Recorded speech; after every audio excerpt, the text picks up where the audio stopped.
Good morning সবাইকে। আমি পূজা। আমার নতুন একটা ব্লগে সবাইকে অনেক অনেক স্বাগত।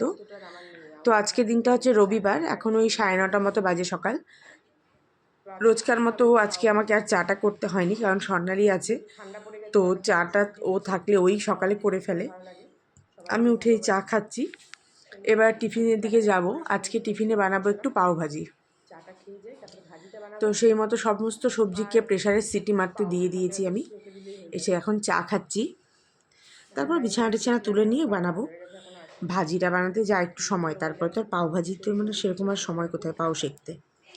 তো চলো, বিগ বাস্কেটে কিছু জিনিস অর্ডার করা হয়েছিল, সেগুলোই আসছে।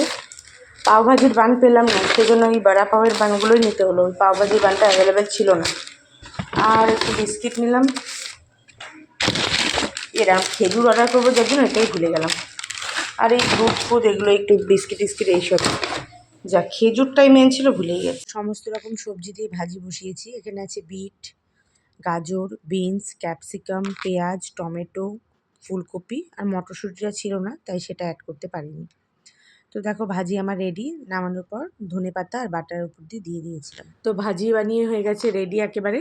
এবার বাটার দিয়ে আমি সুন্দর করে এপিট ওপিট করে পাউরুটিগুলিকে সেঁকে নিচ্ছিলাম, কারণ এটা ঠান্ডা হয়ে গেলে ভালো লাগবে না। তাই সেঁকে সেঁকে সবাইকে গরম গরমই দিয়ে দিচ্ছিলাম। একে তো ঠান্ডা, মনে করো ঠান্ডা হয়ে যাচ্ছে, আর তাছাড়া এইসব জিনিস ঠান্ডা হয়ে গেলে একেবারেই খেতে ভালো লাগে না। তো মোটামুটি অনেকগুলো করে বাচ্চাগুলোকে আগে দিয়ে দেওয়া হয়েছে, প্রয়াগকে আর আমাদের পুকুলি মানে সৌরিনীকে। এবার মাকেও দিয়ে দেওয়া হয়েছে। বাবা বাজারে গেছে, বাবা এলে বাবাকে দেবো। আমি আর স্বর্ণালী বাকি আছি, আমরা দুজন খাবো। শুভরও নেওয়া হয়ে গেছে। আমার ব্রেকফাস্ট নিয়ে বসে গেলাম। তো বাবা আজকে একটা মাছ এনেছে। মাছটার না আমি নাম জানি না। তো বাবা এইসব মাছ একটু মায়ের হাতে খেতে স্পেশালি ভালোবাসে, তো মাই রান্না করবে এই জন্য এই মাছটা। আর দিদি এসেছিলো এই যে কাজ করতে। আমি স্নান করে এলাম। স্নান করে এসে নিয়ে আমি বাকি সমস্ত কাটাকুটিগুলো করলাম, কারণ স্বর্ণালী মায়ের মাছের প্রিপারেশন সব কেটে কুটে গেল। বাকি যা যা হবে চিকেন আর চিংড়ি মাছ, ওগুলো সব আমি কাটাকুটি করে নিলাম। এবার রান্না করতে যাব। তাই মাকে বললাম, তুমি আগে মাছটা করে নাও, বাবার যেভাবে ভালোবাসে খেতে। তাই যে মাদের মাছ রেডি। মায়েরা যদিও একবেলাই মাছ খাবে। বিকেলে আমরা আজকে একটু রোলের প্ল্যান করেছি। তো এই যে চিকেনটাকে ম্যারিনেট করে রেখেছি সেই মতো, আর এখানে চিকেনটা হচ্ছে কষা। বিকেলে আমরা তিনজনই খাবো, আমি, শুভ আর আমার ছেলে। চিকেন রোল বানাবো আমাদের জন্য, আর মায়েদের জন্য হবে এগ রোল। তার সাথে যে আমাদের এই বেলা খাওয়ার জন্য হচ্ছে চিকেন কষা আর আলু কুমড়ো দিয়ে চিংড়ি মাছ দিয়ে একটা তরকারি করব। যদিও কুমড়োটা বাবা খাবে আর আলুগুলো আমরা খাবো। কেউই আমরা সেভাবে আর কুমড়ো খেতে পছন্দ করি না। তো এই দেখো, আমার চিকেন কষা একেবারে রেডি। আজকে একেবারে কষা কষাই রেখেছি, ভীষণ ভালো হয়েছিল খেতে। আর এখানে আলু কুমড়ো তরকারিটাও রেডি, এটাকে ফুটছে। গরম মশলা দিয়ে নামাবো আর একটু ঘন ঘন হয়ে এলে। তো এই যে আমার কুমড়ো আলুর তরকারিও রেডি চিংড়ি মাছ দিয়ে। তারপর আমরা খেতে বসে গেছিলাম। এদিকে আমি লগ ইন করে নিয়েছিলাম। তারপর এটা হচ্ছে রাতের ভিডিও, সন্ধ্যাবেলায় কোনো ক্লিপিং নেওয়া হয়নি, স্বর্ণালীরা চলে গেল। তো আমি এই চিকেন রোলের যে পুরটা সেটা বানিয়ে নিচ্ছিলাম।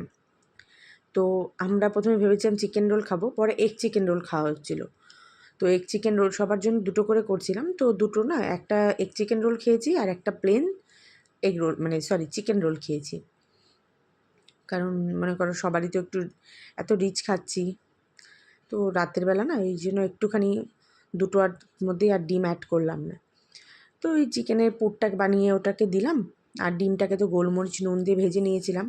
তারপর এই শসা, লেবুর রস আর পেঁয়াজ একসাথে মেখে রেখেছিলাম, আর টমেটো সস দিয়ে একটু স্প্রেড করে দিলাম, ব্যাস রোল আমাদের রেডি। তো আজকে না ওই আলপসে যে আমি রোজমেরি ওয়াটারটা অর্ডার করেছিলাম সেটা এসেছিলো। তো আমি লাগালাম, দেখা যাক, একদিনে তো আর এফেক্ট আসবে না, কেমন কি কাজ করে জানি না।